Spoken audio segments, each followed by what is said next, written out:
Hello students, आज आपण study करणार आहोत vibration produced in a string.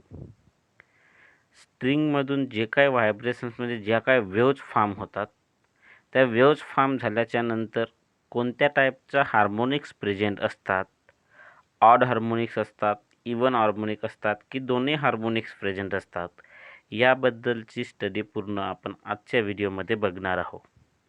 या अगोदरच्या व्हिडिओमध्ये आपण vibration produced in air column बघितला होता आणि त्यामध्ये जे काही पाईप्स आहेत ते पाईप दोन टाईपने आपण कन्सिडर केला होता. जेव्हा पाईप एका एंडला ओपन असतो तेव्हा ऑड हार्मोनिक्स प्रेझेंट असतात आणि जेव्हा पाईप दोन्ही एंडला ओपन असतो त्यावेळी ऑल हार्मोनिक्स म्हणजे ऑड आणि इवन दोन्ही टाईपचं ऑल हार्मोनिक्स प्रेझेंट असतात. याबद्दलची आपण स्टडी या अगोदर केलेली आहे.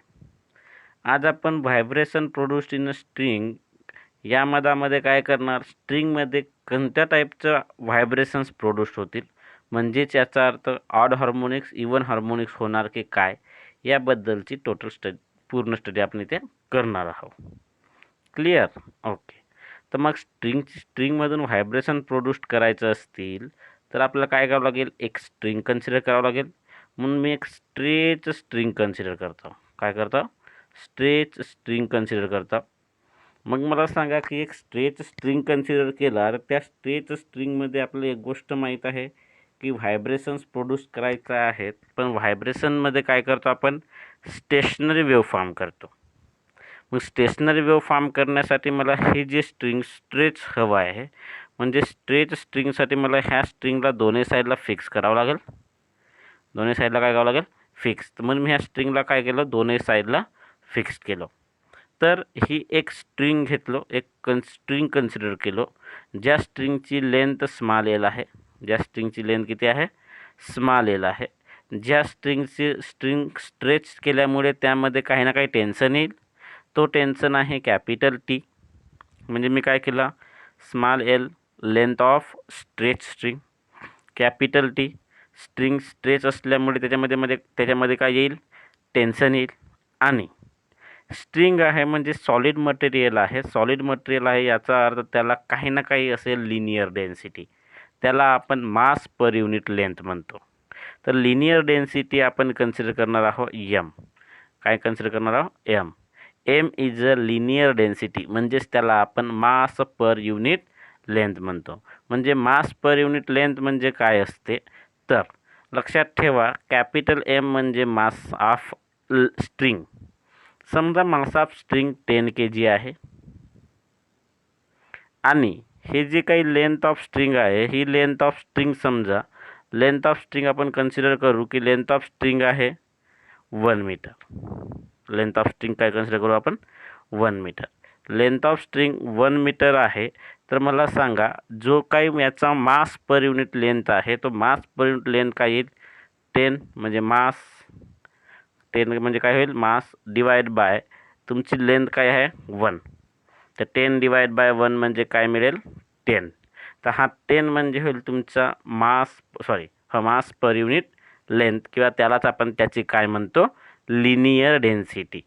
काय म्हणतो आपण, लिनियर डेन्सिटी. आणि याचा युनिट काय राहायला पाहिजे, मास पर युनिट लेंथ म्हणजे मासचा युनिट kg पर मीटर. क्लिअर? तर मास पर युनिट लेंथ आहे, हा मास पर युनिट लेंथ डिपेंड असते मास ऑफ स्ट्रिंग आणि लेंथ ऑफ स्ट्रिंगवर. क्लिअर? तर हे 3 फॅक्टर इम्पॉर्टंट आहेत या टॉपिकला स्टडी करण्यासाठी. एक म्हणजे लेंथ ऑफ स्ट्रिंग, सेकंड म्हणजे टेन्शन इन स्ट्रिंग आणि थर्ड म्हणजे लिनियर डेन्सिटी. त्यालाच आपण काय म्हणतो, mass per unit length. Clear? Okay. तर लक्ष द्या, आपण काय केलं, आपण एक स्ट्रेच स्ट्रिंग कन्सिडर केला. एक स्ट्रेच स्ट्रिंग कन्सिडर केला ज्याची लेंथ आहे स्मॉल एल. ज्याची लेंथ किती आहे, स्मॉल एल. एक स्मॉल एल लेंथची स्ट्रेच स्ट्रिंग कन्सिडर केला जो 2 रिजिड सपोर्टमध्ये फिक्स्ड केला आहे. जो 2 रिजिड सपोर्टमध्ये त्या स्ट्रेच स्ट्रिंगला आपण काय केला, फिक्स्ड केला. आणि त्या स्ट्रिंगची मास पर युनिट लेंथ एमने डिनोट केला.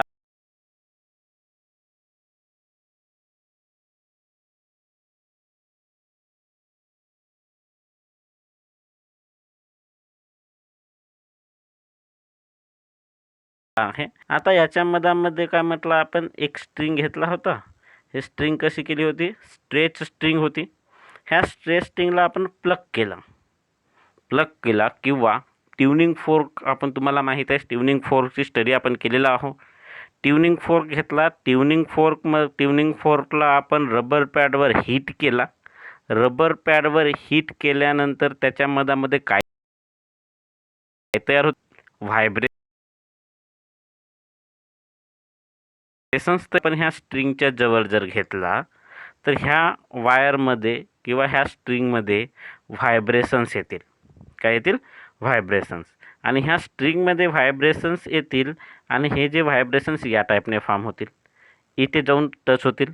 म्हणजे या साईडने तुमचं व्हायब्रेशन स्टार्ट झालेत आणि ह्याच्या या साईडला जाऊन टच झाले. टच झाल्याबरोबर एंड कसा आहे, फिक्स्ड आहे, रिजिड सपोर्ट आहे. रिजिड सपोर्ट झाल्याबरोबर ते जे काही तुमचं व्हायब्रेशन्स म्हणजे वेव्ह जे आहे ते रिफ्लेक्ट होईल या टाईपने रिटर्न येईल. या टाईपने रिटर्न आल्यानंतर काय होईल, दोन्ही वेव्ह एकामेकाला इंटरफेअर होतील आणि दोन्ही वेव्ह एकामेकाला इंटरफेअर झाल्याच्या नंतर स्टेशनरी वेव्ह फॉर्म होईल. काय होईल, स्टेशनरी वेव्ह फॉर्म होईल. बरोबर आहे. तर हे जे काय वेव्ज आहे, तर हे वेव्ज या स्ट्रिंगमध्ये जे वेव्ह तयार झाली, ही वेव्ह म्हणजे कोणती वेव्ह असते, ट्रान्सवर्स वेव्ह तयार होते. जे मी अगोदर तुम्हाला व्हिडिओ स्टार्ट होण्याच्या अगोदरच तुम्हाला सांगितलं की स्ट्रिंग हा एक सॉलिड मटेरियल आहे आणि याच्या मधामधून जे वेव्ह फॉर्म होईल ती वेव्ह कोणती वेव्ह असेल, ट्रान्सवर्स वेव्ह फॉर्म होईल. मग ट्रान्सवर्स वेव्ह असल्यामुळे ट्रान्सवर्स वेव्हची व्हेलॉसिटी जी आहे ते व्हेलॉसिटी ऑफ ट्रान्सवर्स वेव्हचा फॉर्म्युला असते √T/m. काय असते, √T/m. तर व्हेलॉसिटी ऑफ ट्रान्सवर्स वेव्ह जो आहे तो असते √T/m. या मधामध्ये टी म्हणजे टेन्शन ऑफ द स्ट्रिंग आणि स्मॉल एम म्हणजे mass per unit length of string. काय असेल, mass per unit length of string. तर हा असेल तुमचा व्हेलॉसिटीचा फॉर्म्युला. लक्षात ठेवा, हा फॉर्म्युला आहे ट्रान्सवर्स वेव्हचा. हा कोणाच्या व्हेलॉसिटीचा फॉर्म्युला आहे, ट्रान्सवर्स वेव्हच्या व्हेलॉसिटीचा फॉर्म्युला. जर का समजा हीच लॉन्जिट्युडनल वेव्ह असती तर लॉन्जिट्युडनल वेव्हच्या व्हेलॉसिटीचा फॉर्म्युला काय असते, n λ. आपण बघितला होता. लॉन्जिट्युडनल वेव्हच्या व्हेलॉसिटीचा फॉर्म्युला असते n λ. पण आपण काय म्हटलं, याच्या मधामध्ये जी वेव्ह फॉर्म होत आहे ही वेव्ह कोणती वेव्ह फॉर्म होत आहे, ट्रान्सवर्स वेव्ह फॉर्म होत आहे. मग ट्रान्सवर्स वेव्ह फॉर्म होत आहे तर आपल्याला व्हेलॉसिटी पण कोणाची घ्यावं लागेल, ट्रान्सवर्स वेव्हची घ्यावं लागेल. म्हणून ट्रान्सवर्स वेव्हच्या व्हेलॉसिटीचा फॉर्म्युला असते √T/m. √T/ काय होते, m.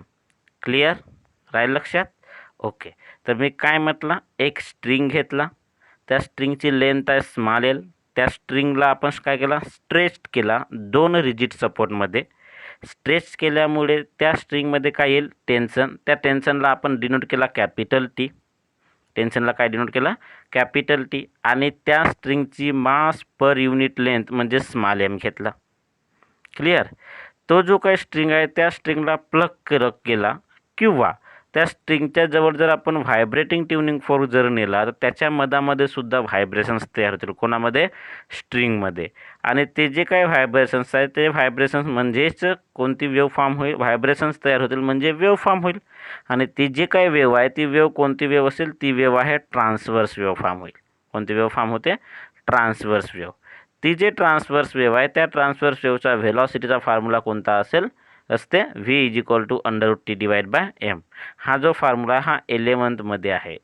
जो 11th आपण साऊंड चॅप्टरची स्टडी करतो त्या चॅप्टरमध्ये हा व्हेलॉसिटी ऑफ अ ट्रान्सवर्स वेव्हचा फॉर्म्युला आहे. म्हणून हा तुम्ही डायरेक्टच लक्षात ठेवा की व्हेलॉसिटी ऑफ ट्रान्सवर्स वेव्ह काय होते, तो होते √T/m. क्लिअर.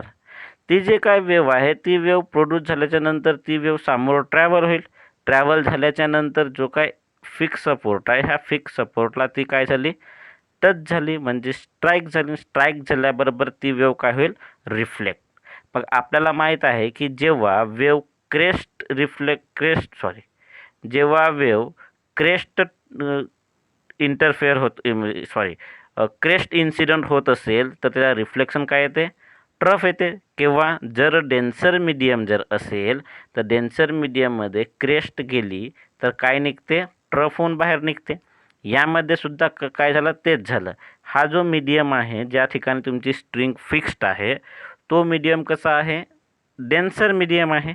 डेन्सर मीडियम असल्यामुळे जर का समजा तुमची वेव्ह या टाईपने ट्रॅव्हल होत आहे, या टाईपने ट्रॅव्हल झाली म्हणजे ट्रफ इन्सिडन्स झाली. ट्रफ इन्सिडन्स झाल्यामुळे रिफ्लेक्शन काय येईल, क्रेस्ट होऊन निघेल. काय निघेल, क्रेस्ट होऊन निघेल. क्रेस्ट होऊन निघत आहे म्हणजे याचा अर्थ याचा फेज डिफरन्स काय होत आहे, चेंज होत आहे. क्रेस्टचा ट्रफ किंवा ट्रफचा क्रेस्ट जर होऊन निघत आहे म्हणजे याचा अर्थ त्यांच्यामध्ये फेज डिफरन्स काय होत आहे, चेंज. तर ते या टाईपची वेव्ह रिटर्न येईल म्हणजे ट्रफ इन्सिडंट होईल तर क्रेस्ट रिफ्लेक्ट होऊन निघेल आणि या टाईपची वेव्ह रिफ्लेक्ट होऊन ते काय होईल, ट्रॅव्हल होईल. या टाईपची वेव्ह रिफ्लेक्ट होऊन ट्रॅव्हल झाल्यानंतर दोन्ही वेव्हज एकामेकाला इंटरफेअर होतील आणि दोन्ही वेव्हज एकामेकाला इंटरफेअर झाल्यानंतर लूप फॉर्म करेल. काय करतील, लूप फॉर्म करतील आणि लूप फॉर्म झाल्याच्या नंतर लूप फॉर्म झाला म्हणजे त्याचा अर्थ काय तयार झाले, स्टेशनरी वेव्ह फॉर्म होईल. म्हणजेच काय होईल, स्टेशनरी वेव्ह फॉर्म होईल. क्लिअर राहील लक्षात. ओके. जसंच आपण व्हायब्रेशन इन एअर कॉलममध्ये मोड्स ऑफ व्हायब्रेशन घेतला होता, 3 मोड्स ऑफ व्हायब्रेशन घेतला होता, तसंच यामध्ये सुद्धा 3 मोड ऑफ व्हायब्रेशन घेणार आपण. क्लिअर. ओके. तर या मधामध्ये आपण काय म्हटलं बघा की velocity of transverse wave V equal to √T/m होते. Then when this wave reaches to the fixed ends to the string, fixed एंड्सकडे जाईल आणि ते काय होईल, रिफ्लेक्ट होईल. रिफ्लेक्ट जेव्हा होईल तेव्हाचा फेज हा पाय रेडियनने चेंज होते. कारण की जर ट्रफ इन्सिडंट झाली आणि क्रेस्ट निघत आहे म्हणजे याचा अर्थ पाय रेडियनने तो त्याचा फेज डिफरन्स काय होत आहे, चेंज होत आहे. हा तुम्हाला माहिती आहे, या अगोदर आपण याची स्टडी केलेला आहोत. Then the reflected waves interfere with each other and stationary wave is formed along the string. तर त्या स्ट्रिंगमध्ये जे रिफ्लेक्टेड वेव्ह रिफ्लेक्ट झाल्यानंतर एकामेकाला दोन्ही वेव्ज एकामेकाला इंटरफेअर होतील आणि त्याच्यामुळे काय होईल, एक स्टेशनरी वेव्ह फॉर्म होईल. आपण बघितलं आत्ताच, होईल की नाही. त्यानंतर आपण काय म्हटलं की जसं जसं व्हायब्रेशन्स येतील त्याला आपण म्हणतो मोड्स ऑफ व्हायब्रेशन्स. काय म्हणतो आपण, मोड्स ऑफ व्हायब्रेशन्स. आणि ऑड हार्मोनिक्स आहेत की इवन हार्मोनिक्स आहेत हे चेक करण्यासाठी आपण जनरली स्टार्टिंगचं 3 मोड्स ऑफ व्हायब्रेशन कन्सिडर करतो की नाही. तर यामध्ये सुद्धा आपण काय करणार, 3 मोड ऑफ व्हायब्रेशन कन्सिडर करणार. लक्षात ठेवा, तुम्हाला असं क्वेश्चन येऊ शकते यामध्ये की show that all harmonics presents in a vibration of a string. तर तुम्हाला ह्या 3 मोड्स ऑफ व्हायब्रेशन कन्सिडर करून त्याचा आन्सर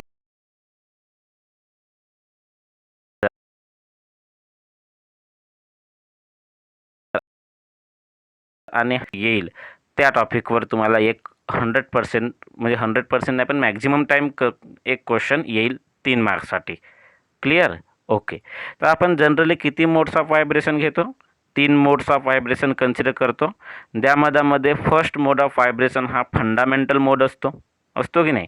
फंडामेंटल मोड म्हणजे अशी मिनिमम फ्रिक्वेन्सी ज्या फ्रिक्वेन्सीवर एक तरी वेव्ह म्हणजे एक तरी लूप फॉर्म होईल, त्या फ्रिक्वेन्सीला आपण काय म्हणतो, मिनिमम फ्रिक्वेन्सी. आणि आपण त्या फ्रिक्वेन्सीला घेऊनच काय करतोय, मोड ऑफ व्हायब्रेशन घेतो आणि त्या मोड ऑफ व्हायब्रेशनला म्हणतो फंडामेंटल मोड. बरोबर आहे. तर लक्ष द्या, in first mode of vibration आपण मोड्स ऑफ व्हायब्रेशन घेत आहोत. ह्या मोड्स ऑफ व्हायब्रेशनमध्ये आपण 3 मोड ऑफ व्हायब्रेशन घेणार आहोत. तर in first mode of vibration string consist of an antinode. म्हणजे एक antinode formed at the center and nodes at 2 ends with 1 loop form along the length. Now, such mode of vibration is called fundamental mode.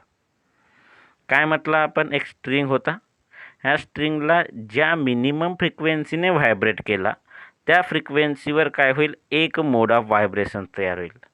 या टाईपने एक loop form झाला. एक loop form झाला म्हणजे एक मोड of vibrations तयार होईल आणि एक मोड ऑफ व्हायब्रेशन्स तयार झाला त्याच्या मधामध्ये हा जो येत आहे हा काय झाला, तुमचा अँटीनोड. आणि ह्या 2 एनला काय फॉर्म होत आहे, नोड. 2 एनला काय फॉर्म होत आहे, नोड फॉर्म होत आहे की नाही. तर हे जे काय तुमचं अँटीनोड आणि मधामध्ये सेंटरमध्ये काय फॉर्म होत आहे, अँटीनोड. आणि मधामध्ये काय होईल, सॉरी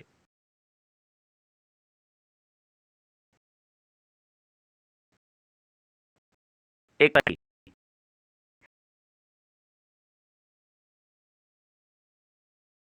हा काय येईल अँटीनोड येईल. बरोबर आहे. तर हे जे काही फ्रिक्वेन्सी म्हणजे सॉरी हा जो काही मोड ऑफ व्हायब्रेशन आहे ज्याच्या मधामध्ये एक लूप फॉर्म होईल, मिनिमम एक तरी लूप फॉर्म झाला पाहिजे. याच्यापेक्षा कमी लूप तर आपण स्टेशनरी वेव्ह म्हणू शकत नाही. म्हणून जो मिनिमम वन लूप जरी फॉर्म होईल तो जो लूप आहे म्हणजे तो जो मोड ऑफ व्हायब्रेशन आहे त्याला म्हटलं जाते fundamental mode of vibration. Clear? Okay. Let n and lambda be the frequency and wavelength of wave. First mode म्हणजे फंडामेंटल मोड असल्यामुळे याची जी काही फ्रिक्वेन्सी आहे त्या फ्रिक्वेन्सीला आपण n ने डिनोट केला आणि याची जो काही वेवलेंथ आहे ह्या वेवलेंथला आपण लॅम्बडाने डिनोट करू. बरोबर आहे. ओके. मग मला सांगा की याच्या मधामध्ये आपल्याला लॅम्बडाची व्हॅल्यू आपण लॅम्बडाची व्हॅल्यू काढावं लागतो. सर्वात इम्पॉर्टंट कोण असते? लॅम्बडा. मग सर्वात इम्पॉर्टंट लॅम्बडा आहे. तर मला सांगा या मधामध्ये जे काही वेव्ह फॉर्म होईल ती वेव्हमध्ये जे काही लॅम्बडाची व्हॅल्यू आहे ती लॅम्बडाची व्हॅल्यू कोणापासून मिळू शकते? ते मिळू शकते लेंथ ऑफ स्ट्रिंगपासून. मग तो लेंथ ऑफ स्ट्रिंग म्हणजे किती? एल. स्मॉल एल म्हणजे लेंथ ऑफ स्ट्रिंग. आणि या मोड ऑफ व्हायब्रेशनमध्ये स्मॉल एल जो आहे तो स्मॉल एल कोणाच्या मधामध्ये आहे? दोन नोटच्या मधामध्ये आहे. तर दोन नोटच्या मधामधला डिस्टन्स म्हणजे स्मॉल एल होईल. तर दोन नोटच्या मधामधला डिस्टन्स जो आहे तो दोन नोटच्या मधामधला डिस्टन्स किती असते? ऑलवेज लॅम्बडा बाय 2 असते. आपल्याला माहीतच आहे की दोन नोटच्या मधामधला डिस्टन्स लॅम्बडा बाय 2 म्हणजे याचा अर्थ स्मॉल एल म्हणजे लेंथ ऑफ स्ट्रिंगची व्हॅल्यू या मोड ऑफ व्हायब्रेशनमध्ये किती होईल? Lambda by 2. क्लिअर? याच्या मधामध्ये एंड करेक्शन येऊ शकतो का? नाही, कारण की याचं दोन्ही एंड कसं आहेत? फिक्स्ड एंड आहेत. फिक्स्ड एंड असल्यामुळे याच्यामध्ये एंड करेक्शनचं काहीही रोल नाही. तर लेंथ ऑफ स्ट्रिंग म्हणजे length of mode of vibration आपण काय घेतला? Lambda by 2. का बरं लॅम्बडा बाय 2 घेतला? कारण की दोन नोटच्या मधामधला डिस्टन्स आहे. बरोबर आहे. तर यावरून आपण काय केला? लॅम्बडाची व्हॅल्यू जर काढतो म्हटलं तर लॅम्बडाची व्हॅल्यू काढण्यासाठी हा 2 लेफ्ट हँड साईडला जाईल तर मल्टिप्लायमध्ये. तर लॅम्बडाची व्हॅल्यू किती होईल? 2l. लॅम्बडाची व्हॅल्यू किती होईल? 2l. इथपर्यंत क्लिअर झाला? ओके. तर लॅम्बडाची व्हॅल्यू 2l निघाली. तर देअरफोर आपल्याला माहीत आहे general formula velocity of wave. Velocity of वेव्हचा जनरल फॉर्म्युला काय असते? v is equal to N lambda. Generally आपण काय लिहितो? v equal to N lambda. बरं मी का बरं हा v is equal to n लॅम्बडाचा फॉर्म्युला यूज केला? कारण की आपल्याला काय फाईंड करायचं आहे? फ्रिक्वेन्सी. आपल्याला काय फाईंड करायचं आहे? फ्रिक्वेन्सी. आणि general formula of velocity of wave. Velocity of वेव्हचा जनरल फॉर्म्युला काय असते? तर v इज इक्वल टू असते एन लॅम्बडा. तर v is equal to N lambda हा व्हेलॉसिटीचा जनरल फॉर्म्युला असते. याला आपण यासाठी यूज केला यामध्ये कारण की याच्या मधामधून आपल्याला काय हवं आहे? फ्रिक्वेन्सी हवी आहे. फ्रिक्वेन्सी हवी आहे म्हणून फ्रिक्वेन्सीची व्हॅल्यू फाईंड करण्यासाठी यामध्ये आपण व्हेलॉसिटीचा फॉर्म्युला यूज केला v equal to N lambda. Clear? Confuse होऊ नका की यामध्ये ट्रान्सव्हर्स वेव्ह आहे आणि आपण हा फॉर्म्युला का बरं यूज केला? हा फॉर्म्युला फक्त आपल्याला फ्रिक्वेन्सी फाइंड करायचा होता म्हणून हा फॉर्म्युला यूज केला. क्लिअर? ओके. तर v इज इक्वल टू काय होते? N lambda. आणि आपल्याला काय फाइंड करायची आहे? Frequency n. तर फ्रिक्वेन्सी nची जी व्हॅल्यू आहे n इक्वल टू काय होईल? तर n इक्वल टू होईल हा लॅम्बडा लेफ्ट हँड साईडला येईल. हा लॅम्बडा जर लेफ्ट हँड साईडला येईल तर v इज इक्वल टू काय होईल? एन इक्वल टू काय होईल? V divide by lambda. N equal to काय मिळेल? V divide by lambda. N equal to V divide by lambda मिळालं तर देअरफोर आपल्याला माहीत आहे की ह्यामध्ये जे काही वेव्ह फॉर्म होणार आहे ही वेव्ह कोणती आहे? Transverse wave. आणि त्या ट्रान्सव्हर्स वेव्हच्या व्हेलॉसिटीचा फॉर्म्युला काय असते? √t divide by m. आताच आपण बघितला होता. म्हणून velocity of a transverse wave v is equal to आपण लिहिला √t डिवाइड बाय m. बरोबर?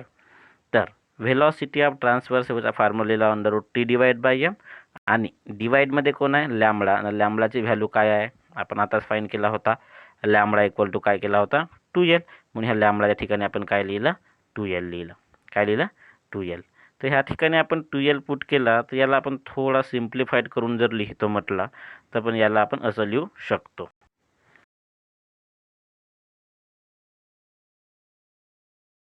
तर बाय एम मिळेल. बघा आपण याच्यामध्ये काही नाही केलं, याला फक्त थोडा सिम्प्लिफाईड करून लिहिला की हा ट्वाईस एल आहे त्याला 1 डिवाइड बाय ट्वाईस एल लिहिला इंटू अंडर रूट ऑफ काय आहे आपला टी डिवाइड बाय एम. तर हे जे काय मिळाले ही होती आपली fundamental frequency of wave. Fundamental frequency of wave. आपल्याला माहीत आहे की जे लोवेस्ट फ्रिक्वेन्सी आहे त्या फ्रिक्वेन्सीला आपण काय म्हणतो फंडामेंटल फ्रिक्वेन्सी, किंवा जे काय फंडामेंटल फ्रिक्वेन्सी आहे, फंडामेंटल फ्रिक्वेन्सी म्हणजेच काय होते फर्स्ट हार्मोनिक. फंडामेंटल फ्रिक्वेन्सी म्हणजेच काय होते फर्स्ट हार्मोनिक. तर जेव्हा वेव्हमधून स्ट्रिंगमधून वेव्ह फॉर्म होईल आणि वेव्ह म्हणजेच व्हायब्रेशन्स फाईन झाल्यानंतर जे काही फ्रिक्वेन्सी आहे ते जी लोवेस्ट फ्रिक्वेन्सी किती मिळाली आपल्याला 1 divide by 2L under root of T divide by M. किती मिळाली 1 divide by 2L under root of T divided by M. आणि ही जे काही फ्रिक्वेन्सी आहे या फ्रिक्वेन्सीला म्हणतो आपण लोवेस्ट फ्रिक्वेन्सी म्हणजेच फंडामेंटल फ्रिक्वेन्सी, किंवा यालाच आपण जे फंडामेंटल फ्रिक्वेन्सी असते त्या फंडामेंटल फ्रिक्वेन्सीलाच म्हटलं जाते फर्स्ट हार्मोनिक. काय म्हणतो आपण फर्स्ट हार्मोनिक. क्लिअर बरोबर आहे. ओके. तर फर्स्ट हार्मोनिक आपण कन्सिडर केला ज्याच्यामध्ये एक अँटीनोड आणि 2 नोड्स येत होते, आणि एक अँटीनोड आणि 2 नोड मिळाल्याच्या नंतर जे काही तुमची फ्रिक्वेन्सी मिळाली ते फ्रिक्वेन्सी किती मिळाली ते n equal to 1 divide by 2L under root of T divide by M मिळाली. आणि हे जे काय फ्रिक्वेन्सी आहे ह्या फ्रिक्वेन्सीला म्हणतो आपण फर्स्ट हार्मोनिक. हे जे फंडामेंटल फ्रिक्वेन्सी आहे फंडामेंटल फ्रिक्वेन्सीलाच काय म्हणू फर्स्ट हार्मोनिक. क्लिअर. ओके. त्यानंतर आपण second mode of vibration. Second mode of व्हायब्रेशनमध्ये काय करतो, जो काय फंडामेंटल लूप जो आहे म्हणजे फंडामेंटल मोड ऑफ व्हायब्रेशनमध्ये जे काही लूप येतील त्या लूपमध्ये आपण एक कंप्लीट 1 लूप ॲड करतो. या अगोदरही आपण हे केलाच होता. जे एअर कॉलमचे आपण डेरिवेशन बघितला त्यामध्ये सुद्धा एक कंप्लीट लूप ॲड करत होतो. याच्यामध्ये सुद्धा आपण तसाच करणार. एक कंप्लीट लूप म्हणजे आपल्याकडे ऑलरेडी एक लूप होता ॲड केला तर किती लूप तयार होतील 2 लूप. 2 लूप जर तयार झालेत म्हणजे याचा अर्थ या मधामध्ये आपण काय म्हणू सेकंड मोड ऑफ व्हायब्रेशनमध्ये 2 अँटीनोड्स येतील. किती अँटीनोड येतील 2 अँटीनोड आणि 3 नोड फॉर्म होतील. काय होतील 2 अँटीनोड्स आणि 3 नोड फॉर्म होतील. क्लिअर. ओके. तर सेकंड मोड ऑफ व्हायब्रेशनमध्ये जो फ्रिक्वेन्सी ऑफ आपण फ्रिक्वेन्सी घेणार आहोत त्या फ्रिक्वेन्सीला आपण n1 घेतो, आणि जे वेवलेंथ घेणार आहोत त्या वेवलेंथला आपण काय घेतो λ1 घेतो की नाही घेतो. तर आपण हे व्हायब्रेशन इन एअर कॉलममध्ये सुद्धा या टाईपचंच कन्सिडर केला होता की सेकंड मोड ऑफ व्हायब्रेशनच्या वेळी आपली जी काही फ्रिक्वेन्सी आहे ती फ्रिक्वेन्सी आपण फंडामेंटल मोडच्या फॉर्ममध्ये कन्सिडर करतो, आणि फंडामेंटल मोडच्या फॉर्ममध्ये कन्सिडर करायची असल्यामुळे आपण या फ्रिक्वेन्सीला म्हणजे ह्या सेकंड मोडमधल्या फ्रिक्वेन्सीला कशाने डिनोट करतो n1ने डिनोट करतो. कशाने डिनोट करतो n1ने. क्लिअर. आणि ज्यामधली वेवलेंथला आपण कशाने डिनोट करणार आहोत λ1ने. कशाने λ1ने. तर लक्ष द्या. आपल्याला पाहिजे आपण लेंथ ऑफ एअर कॉलमच कन्सिडर करतो. मग मला सांगा या मधामध्ये किती लूप होते. या मधामध्ये 2 लूप्स होते. या टाईपने किती लूप होते 2 लूप. 2 लूप असल्यामुळे किती नोड आणि किती अँटीनोड तर 3 नोड येत होते आणि 2 अँटीनोड्स. तर इथे एक नोड येईल, इथे काय येईल एक नोड येईल, इथे एक नोड येईल आणि इथे एक सुद्धा नोड असा येत आहे. तर length of air column length of string म्हणजे इथपासून इथपर्यंत आपण जे काय घेणार आहोत length of string. Length of स्ट्रिंगमध्ये आपण काय करणार अगोदर हा डिस्टन्स मेजर करणार, नंतर इथपासून तर हा डिस्टन्स मेजर करणार. हा जो डिस्टन्स आहे हा डिस्टन्स म्हणजे कोणाच्या मधामधला डिस्टन्स आहे हा डिस्टन्स आहे λ/2.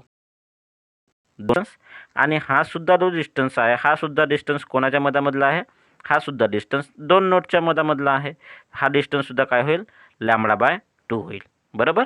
बट या मधामध्ये आपण वेवलेंथ जे घेतला आहे ती वेवलेंथ λ1 घेतला, म्हणून 2 नोडच्या मधामधला डिस्टन्स किती घेणार आपण λ1 डिवाइड बाय 2. नंतर ह्या 2 नोडच्या मधामधला डिस्टन्स हा किती घेणार आपण λ1 डिवाइड बाय 2.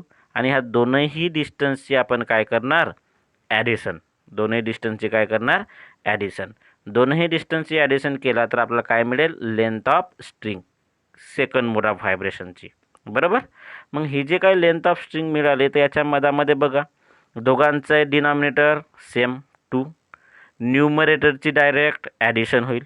तर λ1 प्लस λ1 म्हणजे इथे काय मिळेल आपल्याला 2λ1 नाही मिळणार का. जर दोघांचे डिनॉमिनेटर सेम तर न्यूमरेटरची डायरेक्ट काय होते, ॲडिशन होते. दोघांचे डिनॉमिनेटर काय आहे 2 2 म्हणून दोघांचे डिनॉमिनेटर काय केला आपण सेम. दोघांचे डिनॉमिनेटर सेम तर दोघांचे डिनॉमिनेटर सेम 2 घेतला तर न्यूमरेटरची डायरेक्ट ॲडिशन λ1 प्लस λ1 काय होईल 2λ1. त्या मधामध्ये 2 आणि 2 कॅन्सल तर आपल्याला काय मिळेल λ1. म्हणजे लेंथ ऑफ एअर कॉलम आपल्याला काय मिळाला λ1.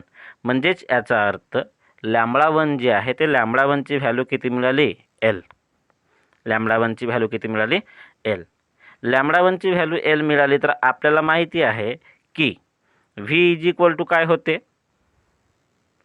तर आपल्याला माहीत आहे की V इज इक्वल टू होते n λ. बरं हा फॉर्म्युला का बरं यूज करतो आपण, फ्रिक्वेन्सी फाईंड करायची आहे म्हणून.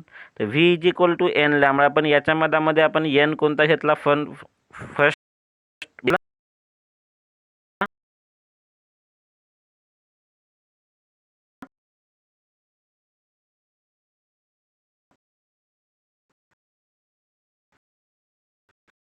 λ1 लेफ्ट हँड साईडला येईल तर डिवाइडमध्ये येईल ना. तर Vn1 इक्वल टू काय होईल V डिवाइड बाय λ1. तर n1 equal to V divide by λ1 तर n1 इक्वल टू काय मिळालं आपल्याला V डिवाइड बाय λ1 आला. बरं आपल्याला माहीत आहे की यामध्ये जे काही वेव्ह प्रोड्यूस होणार आहे ही वेव्ह कोणती आहे, ट्रान्सवर्स वेव्ह आहे. आणि ट्रान्सवर्स वेव्ह असल्यामुळे या मधामध्ये जो काही व्हेलॉसिटी ऑफ वेव्ह घेणार आहोत आपण तो व्हेलॉसिटी ऑफ वेव्ह किती घेणार आहोत √T डिवाइड बाय m. म्हणून मी व्हेलॉसिटी ऑफ वेव्ह म्हणजे व्हीच्या ठिकाणी काय घेतला √T डिवाइड बाय m. आणि λ1ची व्हॅल्यू आताच फाईंड केला आपण काय होते L. काय होते L. तर V डिवाइड बाय λ1च्या ठिकाणी आपण काय घेतला √T डिवाइड बाय m व्हीची व्हॅल्यू आणि λ1ची व्हॅल्यू काय घेतला L. इथपर्यंत समजला. ओके. इथपर्यंत समजल्यानंतर आपण आताच थोड्या वेळा अगोदर फंडामेंटल फ्रिक्वेन्सीचा फॉर्म्युला असं फाईंड केला होते 1 डिवायडेड बाय 2L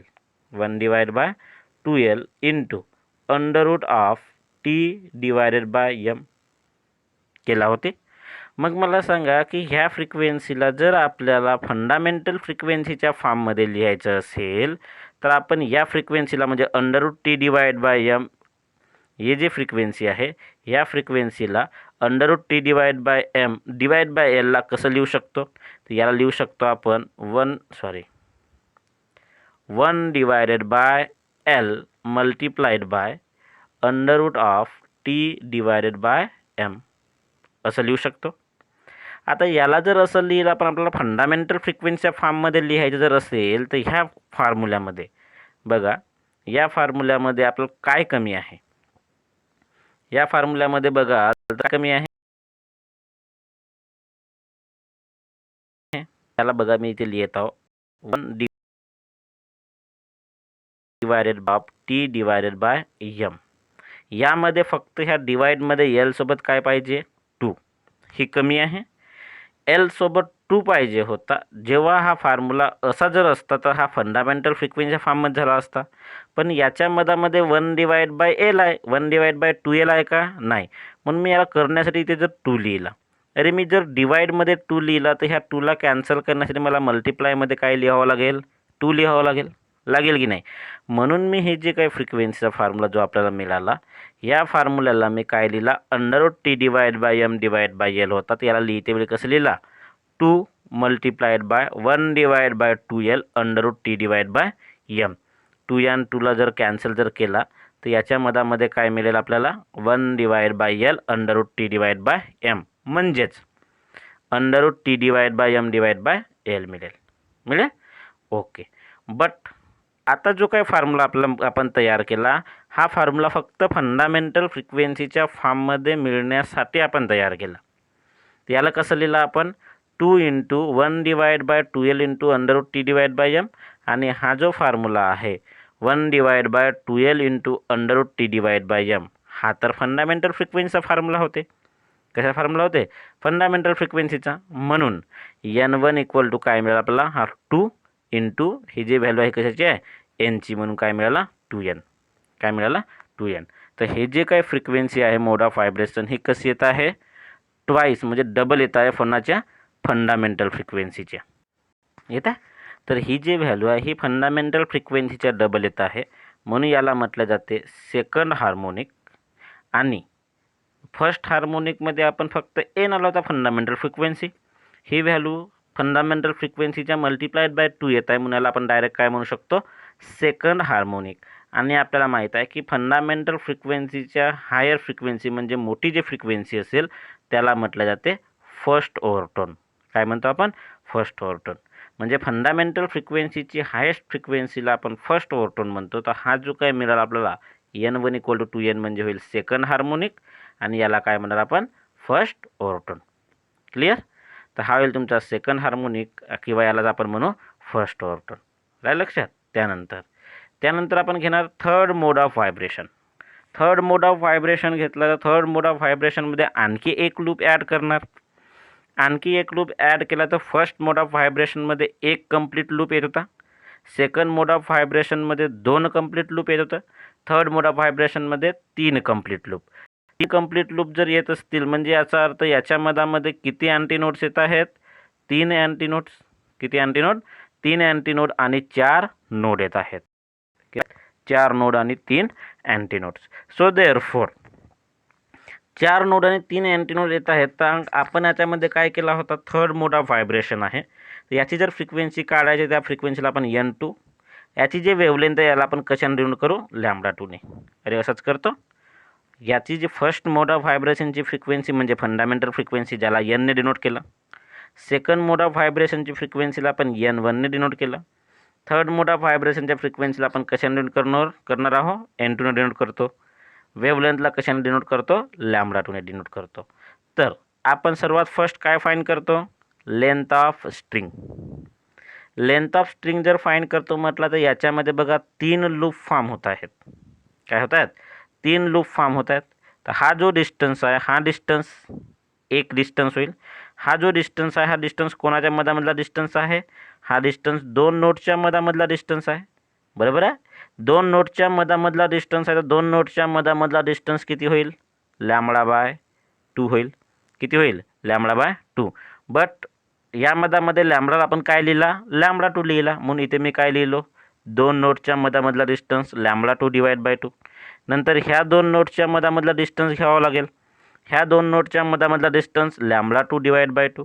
नंतर ह्या 2 नोडच्या मधामधला डिस्टन्स घ्यावा लागेल. तर हा किती येईल? λ2 डिवाइड बाय 2.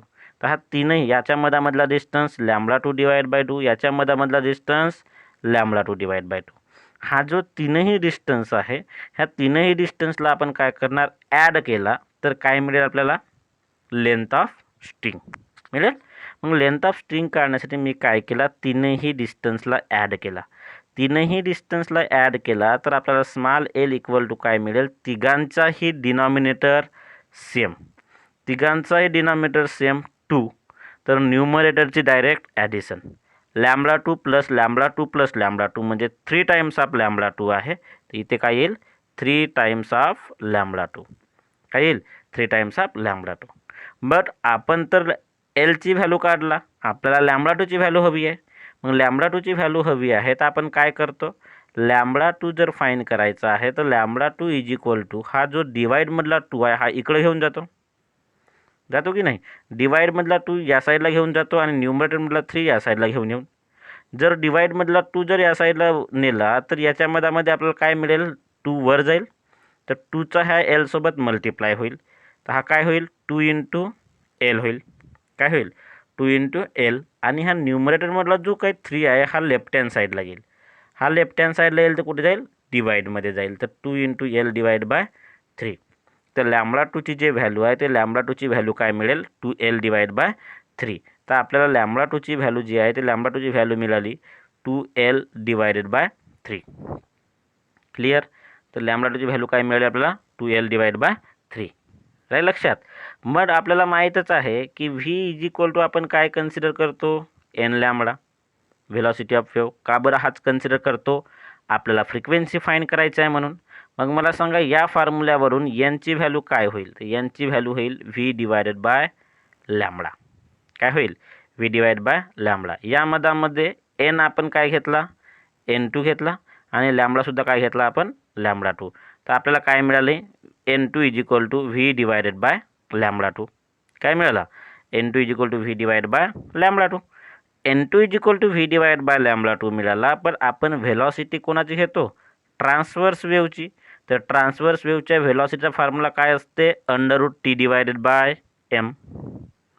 काय असते? √T divided by M.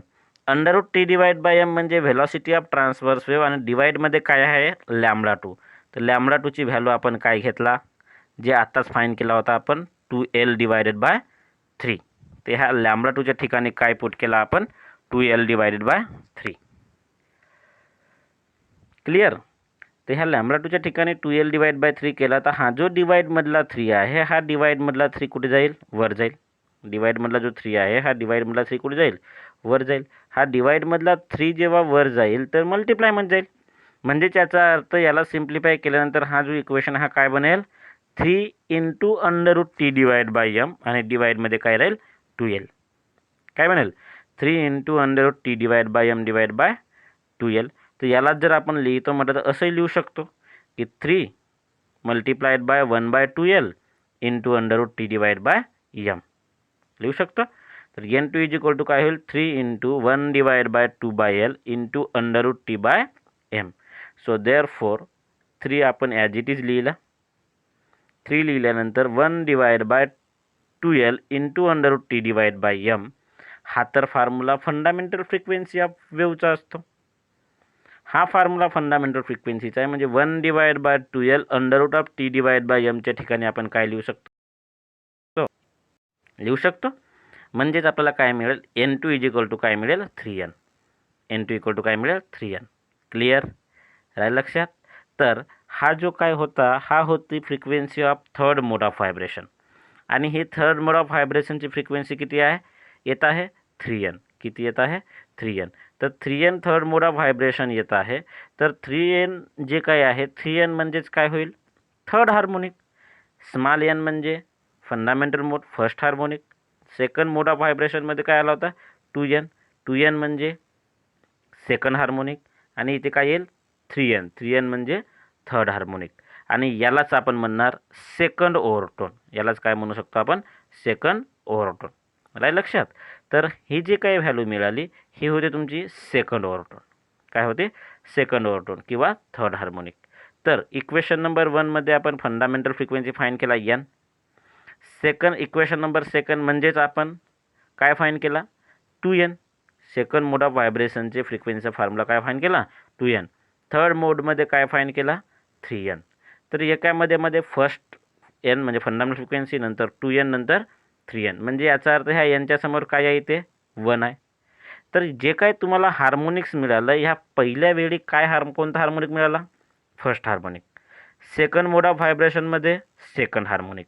Third mode of व्हायब्रेशनमध्ये काय मिळाला? Third harmonic. म्हणजे जे तुम्हाला हार्मोनिक्स मिळत आहेत ते कसं मिळत आहेत? 1 2 3. 1 म्हणजे 1 आणि 3 म्हणजे ऑड आणि हा 2 म्हणजे कसा मिळाला? इवन. म्हणजे तुम्हाला व्हायब्रेशन इन अ स्ट्रेच स्ट्रिंगमध्ये जे हार्मोनिक्स मिळालं ते हार्मोनिक्स कसं मिळालं? ऑड ॲज वेल ॲज इवन दोन्ही मिळालं. म्हणजेच याचा अर्थ ऑल हार्मोनिक्स मिळालं. कसं मिळालं? All harmonics. म्हणून आपण या मधामध्ये म्हणू शकतो की ऑल हार्मोनिक्स म्हणजे ऑड आणि इवन दोन्ही. All harmonics are present in case stretch string. जेव्हा स्ट्रिंग तुमचा स्ट्रेच्ड असेल त्यावेळी तुमचं ऑड आणि इवन म्हणजे ऑल हार्मोनिक्स प्रेझेंट असतात. त्यानंतर मला सांगा फंडामेंटल फ्रिक्वेन्सीच्या वेळी तर ओव्हरटोन राहतच नाही, 0 ओव्हरटोन. फर्स्ट मोड ऑफ व्हायब्रेशनच्या वेळी सेकंड मोड ऑफ व्हायब्रेशनच्या वेळी फर्स्ट ओव्हरटोन, थर्ड मोड ऑफ व्हायब्रेशनच्या वेळी सेकंड ओव्हरटोन. असं झालं. तर फर्स्ट ओव्हरटोनची व्हॅल्यू किती होती? 2N. सेकंड ओव्हरटोनची व्हॅल्यू किती होती? 3N. यावरून आपण म्हणू शकतो की थर्ड ओव्हरटोनची व्हॅल्यू किती राहील? 4N राहील. तर या मधामध्ये फर्स्ट ओव्हरटोनची व्हॅल्यू 2n, सेकंड ओव्हरटोनची व्हॅल्यू 3n, थर्ड ओव्हरटोनची व्हॅल्यू 4n असं राहतील. म्हणजे याचा अर्थ आपण जो काही ओव्हरटोन हार्मोनिकचा फॉर्म्युला लिहितो हा झाला ओव्हरटोनसाठी. हार्मोनिकची जर गोष्ट करतो म्हटलं तर हार्मोनिक्स कसं राहतील, फर्स्ट मोड ऑफ व्हायब्रेशनच्या वेळी first harmonic, second mode of व्हायब्रेशनच्या वेळी second harmonic, third mode of व्हायब्रेशनच्या वेळी थर्ड हार्मोनिक असंच प्रेझेंट राहतील.